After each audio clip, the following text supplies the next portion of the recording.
Hey everybody, it's Knife here. We're gonna be talking about Lifeline for the PS1. Sorry, I had to get space so I can put up images. Lifeline was originally released on the PS1, or I'm sorry, PS2. I've been saying PS1 the whole time I was editing and researching for this video, so it's just stuck in my head that it's PS1, but it's not. It's a PS2 game.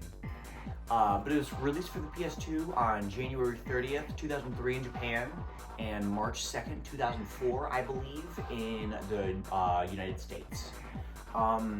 It is a sci-fi action-adventure game, and the reason that I'm covering this game, and I think it's cool, and what sets it apart from everything else, is the fact that you control it solely with the PS2 microphone.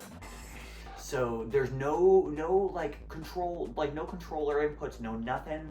You say like run. It's like a point and click, but with your voice. It's like a voice activated point and click, and I think that's cool as fuck. Originally it gained pretty high praise. People thought it was pretty cool, but the microphone kind of sucked, unfortunately. The voice recognition, it was 2003, 2004, so it's gonna suck. Oh, got a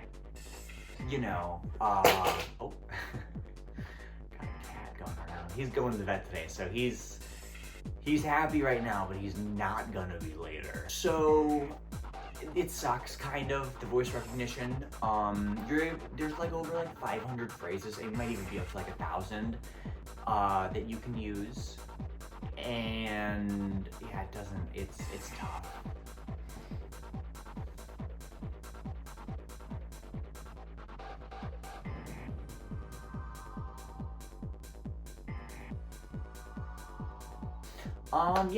There aren't just commands. You can also just kind of converse with the main character, who we'll get into in just a second. 4 hours later. Okay. Alright, it's like 4 hours later, all this stuff. Like 4 hours later, Cat went to the vet. He did awesome. He was so good. I gave him a bunch of treats afterwards, and he's healthy, so that's good. So I actually have to re-record this. The original audio had my AC going over, and it was way too distracting. It made the audio complete dog shit. So redoing like half of this, but okay.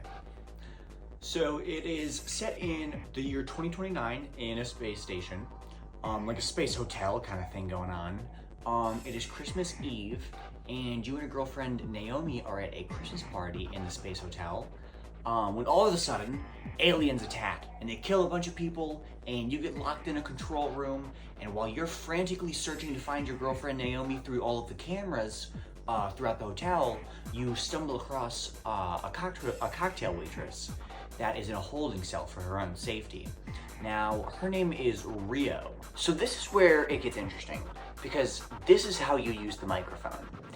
Instead of just like the simple like left, right, up, down, you can say, go to mirror, shoot. I don't know. There's a lot of things. But you can be a lot more specific with it. And I think that's pretty cool. Throughout the story, there are a few like big bad boss aliens. And with the way the combat works, it can be a little infuriating, but with anything that's infuriating, the payoff is pretty nice. But it can suck. It can suck. Sometimes the words just don't register, or they register wrong, and it can be really infuriating, especially if it's like your 20th time doing a certain thing. Throughout the game, there's actually a few silly instances of where you have to use the microphone. I'd say the first one is when Rio is in a bathroom and she's scared, and you have to like give her confidence that there aren't ghosts in the bathroom, which is just kind of dumb. The second one is where there's this door where it's a voice activated door, obviously, and you have to recite like multiple lines of a poem just to get into it. And this is a 20-year-old microphone we're talking about here. Like at the time, this did not work. It does not work now. It's really tough. So after a lot of running around and fighting, you actually find out that the aliens are horribly mutated people. And they got mutated because of the Philosopher's Stone that the people who like run the hotel were trying to recreate. So they kind of goofed that up, and yeah, now these are the people. So, but yeah. Also, the stone had to be created in 0 gravity, so that's why you're in space. As you and Rio go on through this adventure, you eventually find her father, who has gone full Futurama mode and is now just a brain in a jar that doesn't really remember her. He's more of like a computer now. And for some reason, well, I mean, I guess I kind of get it, but she kills him. Kind of gruesome, but okay. And, yeah, so he tells her that her mother is still alive, which is not relevant to us as the player in any way, shape, or form, but okay. Once she's done with all that useless bullshit, though, we end up finding Naomi, our girlfriend Naomi, and oh my god, couldn't you believe it? She's been the big bad monster guy all along. It was her, the big powerful monster. You don't gotta fight it because it's your girlfriend. And then she dies. Yeah, so all of this was for nothing. All of this was for nothing. Now after this is the third instance of just kind of like dumb scenarios that you have to use the microphone in. So after all this, Rio is kind of understandably pretty shaken up and, you know, undetermined, if that's the word. So you have to tell her, it's okay, you got this. So after you tell her that everything is okay, everything is immediately not okay. Because scientist Joe Powers has a shotgun to her, and that's not good. And, you know, while he's standing there, it kind of makes me think, what is it like shooting a bullet in space, you know? Does it just go slowly across, or is it gonna change trajectory, or is it just gonna go like a normal bullet? I wouldn't imagine in 0 grav. Oh my god! They shot Rio!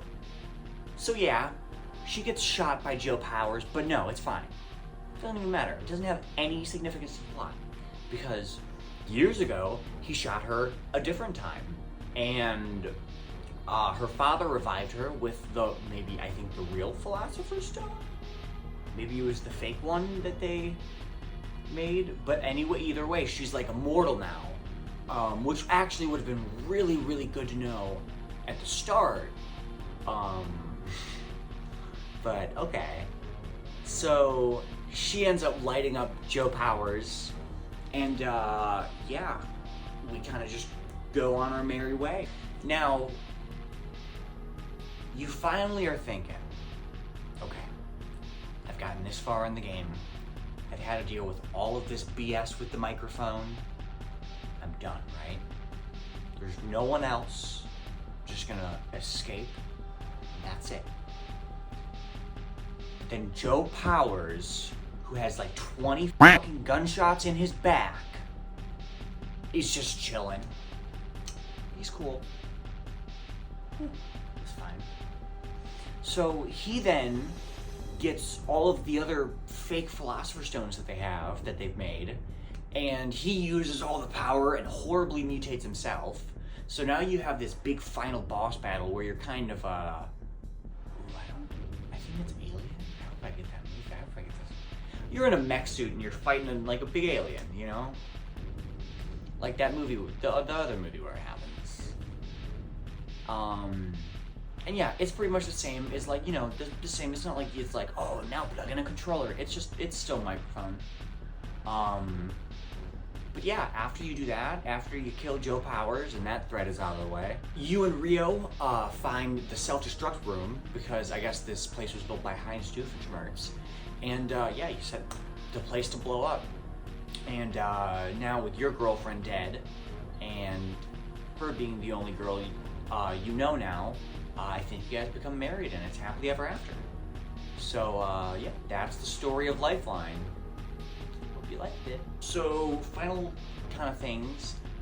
This game wasn't received too well. You know, many people have the same sentiment as I do, as it's a really cool concept, but the execution is pretty lackluster. And granted, a big part, if not all of it, is because of the technological limitations of the time. But I think that's just all the more reason for somebody somewhere to make another game like this. I mean, that'd be awesome. With all the voice recognition technology we have nowadays, it'd be so cool. It would work really well, and you could probably do something interesting. And even if it's not like a groundbreaking story, that mechanic alone is enough to get people interested. I mean, hell, I'm interested in this game enough to talk to you guys about it, so there's that. So that's it. Yeah, I think it's a really cool game, and I think you should at least watch someone play it, because I mean it's pretty expensive to buy all this stuff if you don't have it. But yeah, I hope you guys enjoyed the video, and I'll see you. Bye.